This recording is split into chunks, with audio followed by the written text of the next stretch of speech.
I'd like to advise that I don't condone repeating the efforts I'm about to detail.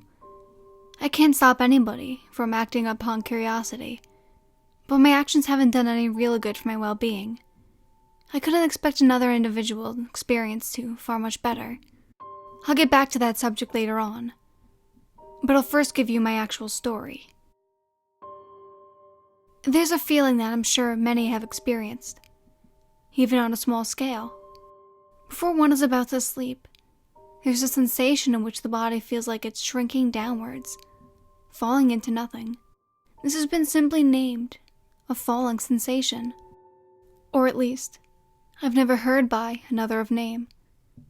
I've always had a large fascination of the sensation, to where I've looked more into it. I've studied the feeling down to its specific, and even learned how to prolong it by a few minutes.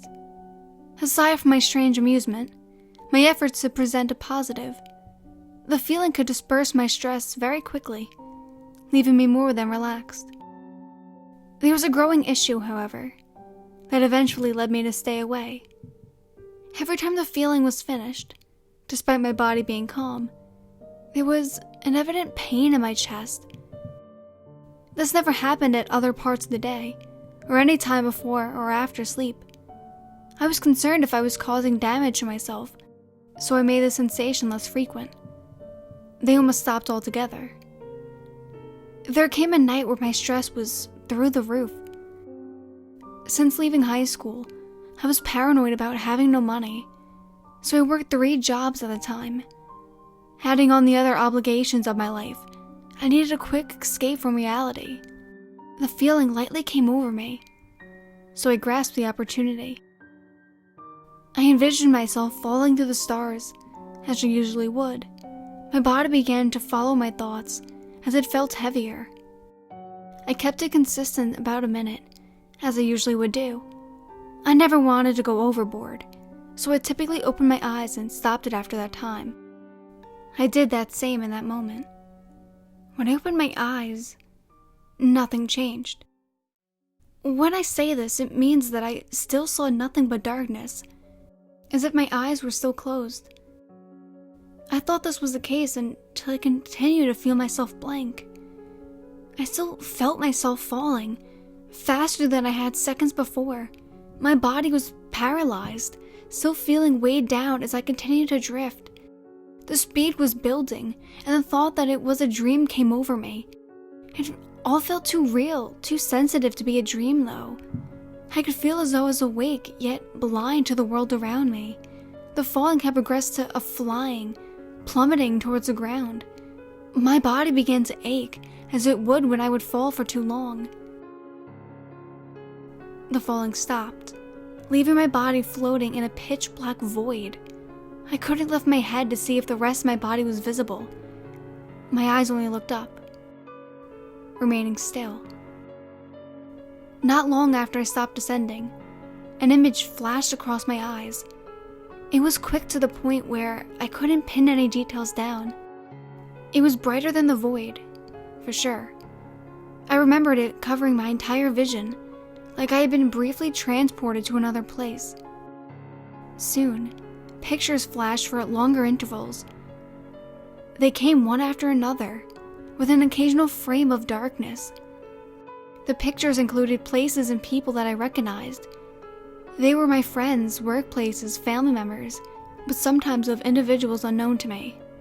It wasn't impossible that I couldn't see them all at some period of time, but they were a stranger to me in the moment.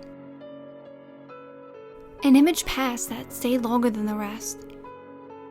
It was of a young man, perhaps in his 20s. He was looking directly at a camera, or whatever was used to capture the moment. His hair was short brown, and his smile suggested laughter, the kind that came after telling a joke. I knew him well. His name was Leon. To bring some knowledge to light, Leon was my best friend for at least 5 years. We knew each other since my senior year in college. We continued to be close after graduation. I say was because he disappeared 3 years ago. From what others told me, he had vanished overnight when walking home. I came over the impression that he had left the city for another life, not saying goodbye to make it easier in the transition. Even if this wasn't the case, I like to think it that way, seeing as I could never contact him successfully. A few similar images of landmarks and people rapidly flashed in my eyes, some of which I identified, but all of them felt familiar in the least. Finally, a realization reached me. They were the sights of my own eyes.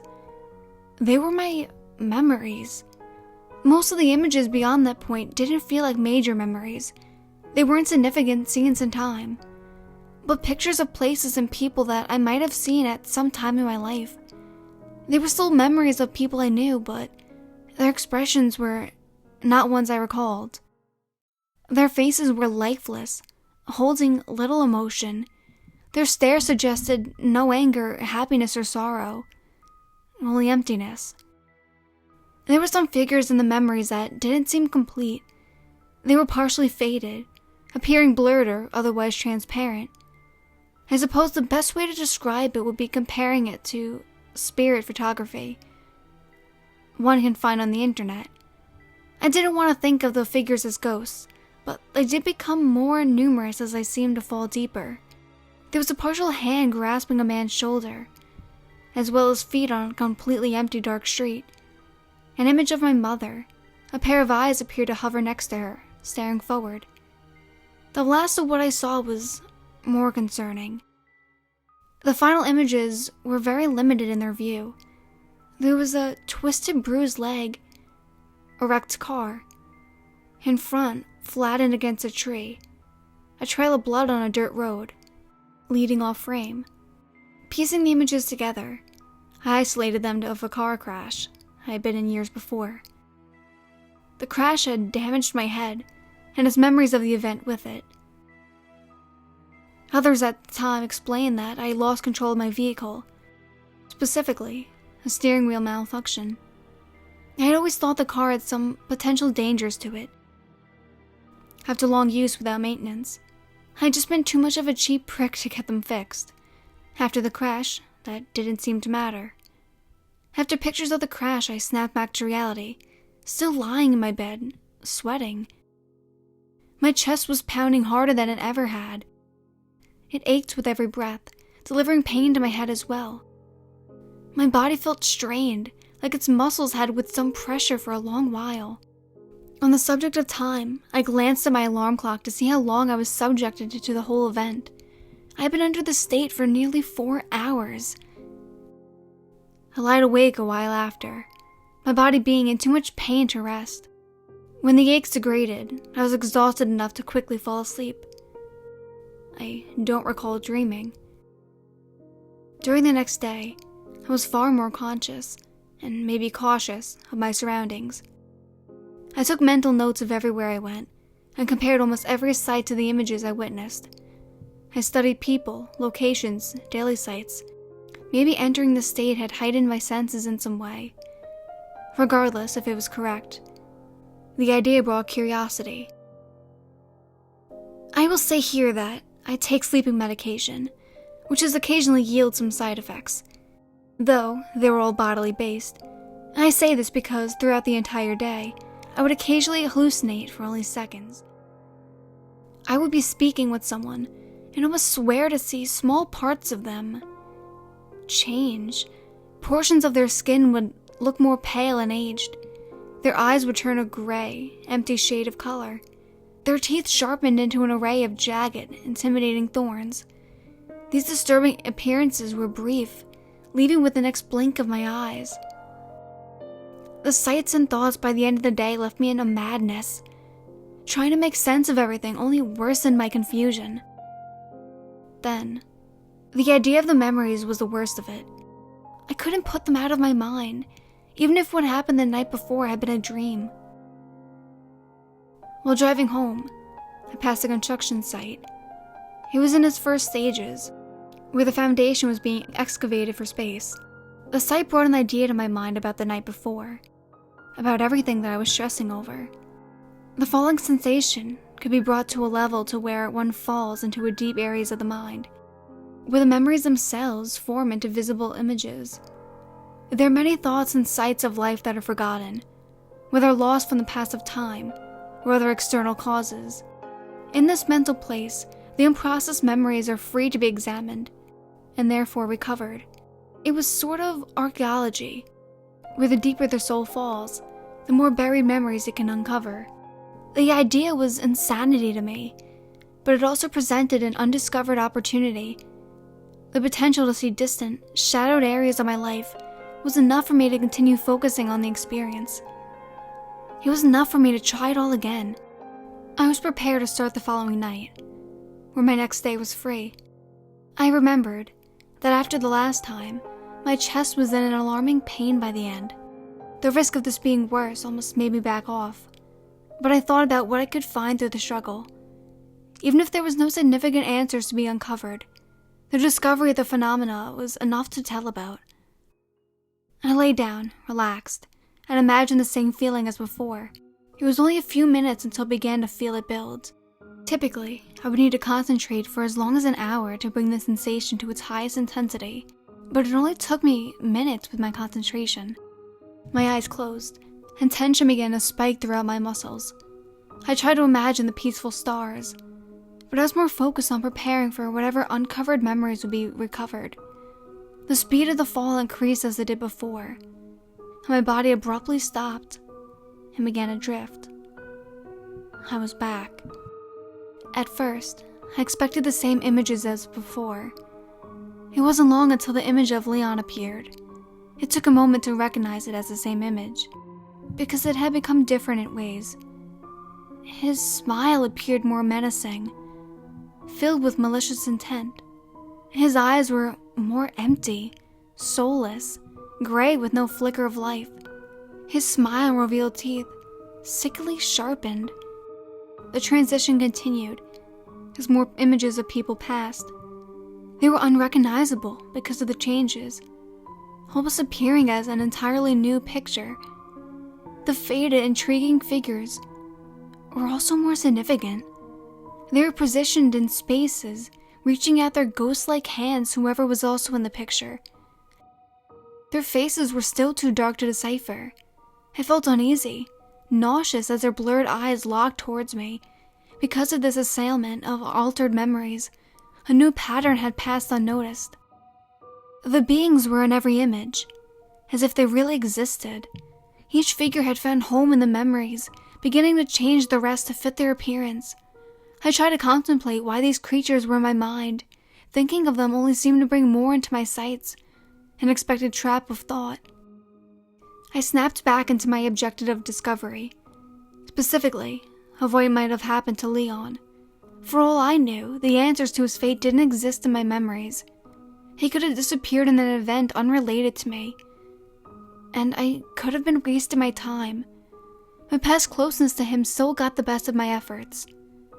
A repeated memory appeared for longer than the rest. It was one of few that I recognized from earlier the night. The last time falling into the void. There was a view from inside a car, on a dim, unpopulated road. I made a connection to the image of the wrecked car, the accident I experienced years ago. Finding an explanation for that alone would be worth the effort, even if I was watching punishment for my ignorance. The view was still from the driver's seat, looking forward, because it stayed in my vision for a longer moment. I was able to examine it more. The image was distorted, blurred to a degree. The other difference I could find was a hand in the lower corner of the view. This wasn't another faded, phantom hand like the rest. It belonged to someone else in the car. The next image looked to the right, and it confirmed whose hand it was. It was Leon's. He was in the same car. I wanted out right damn there. I wanted to snap back to consciousness and forget all the process I had made from that point. I had an idea of what was about to be seen, and I wanted no part of it. The images went on without stopping, like a rapid flipbook. Every page moved more towards despair. Whatever this void really was, it wanted me to suffer. It wanted me to see the event happen steadily, in its best detail. Leon had an overjoyed, excited expression. He raised a large can, and I raised my arm towards his, holding the same object. Alcohol. More fear began to grow in my shaking, dropping soul. If I could have opened my mouth in that moment, I would have been screaming in self-anger and hatred. The car crashed as it swerved off the road, colliding with a tree ahead.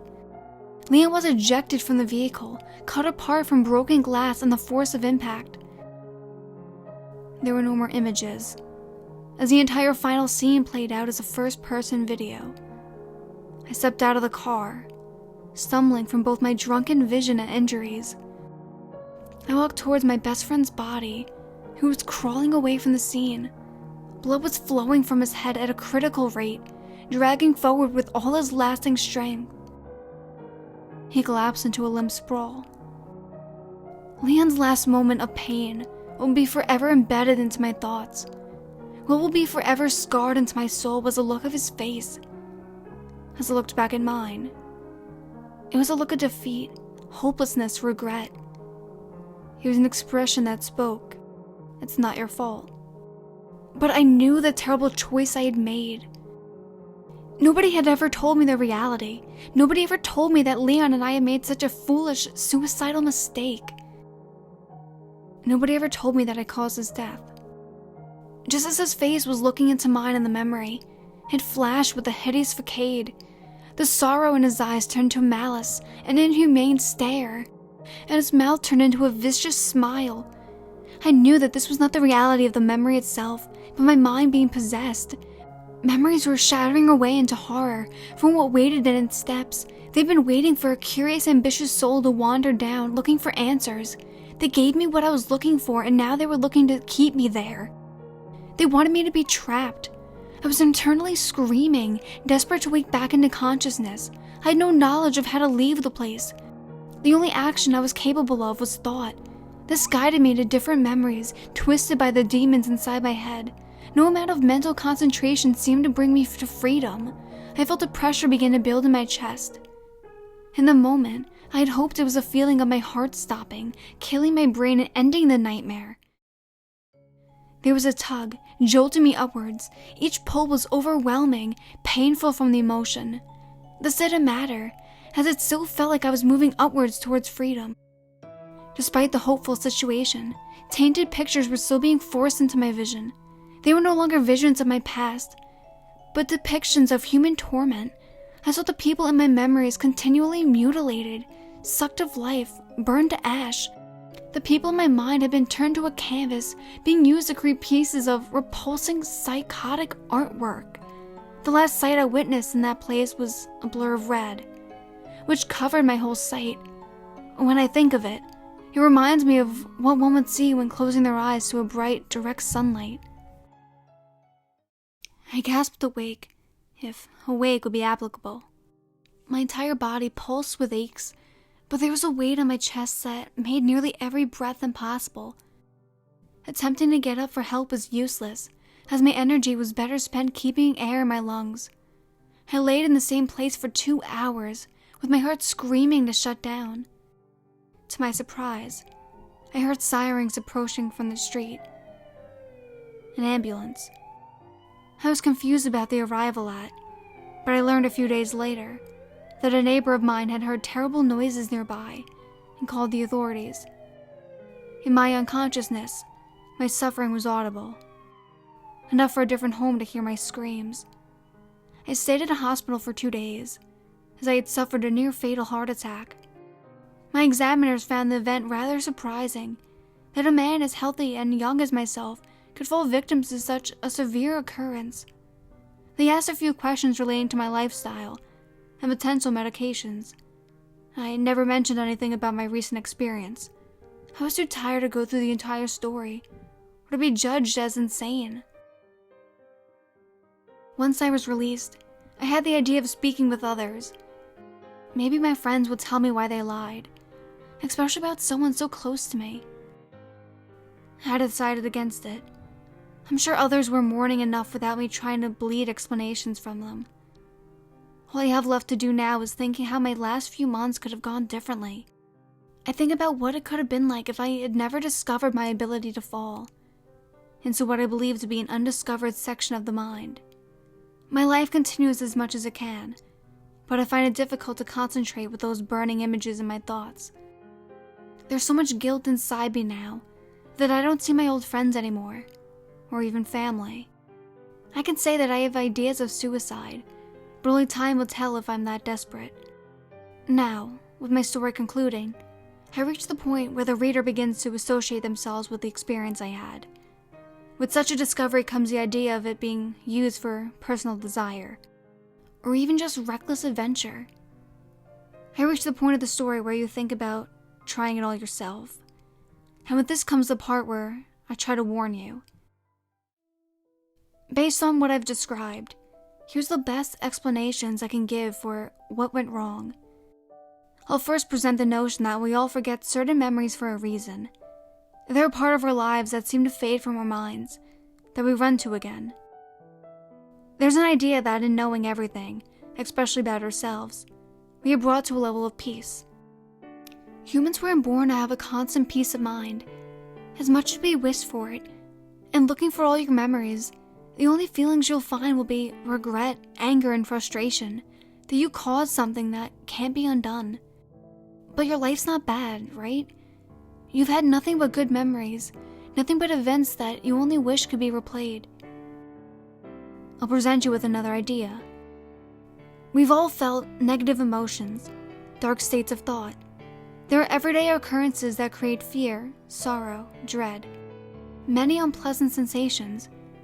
They don't leave once they are brought about. They're only stored away, placed in the deep caverns of the brain, where they sleep. That is, unless you decided to bring them back up. When awoken, they'll gladly rise from the pits, taking their forms of the ghosts I've mentioned. Once they are free, they will start placing themselves in other frames, infecting your memories one by one. Their possessions will continue until their revolting forms are all you have left to remember. I still see their eyes in the people I see, walking by me or looking at me through windows. They stay there for longer, not just seconds like they used to. I can hardly stand living with them haunting me. But I know that my results could have been worse. I could still be trapped in the passages of my thoughts, left to whatever sadistic pictures they wished to place in front of my eyes.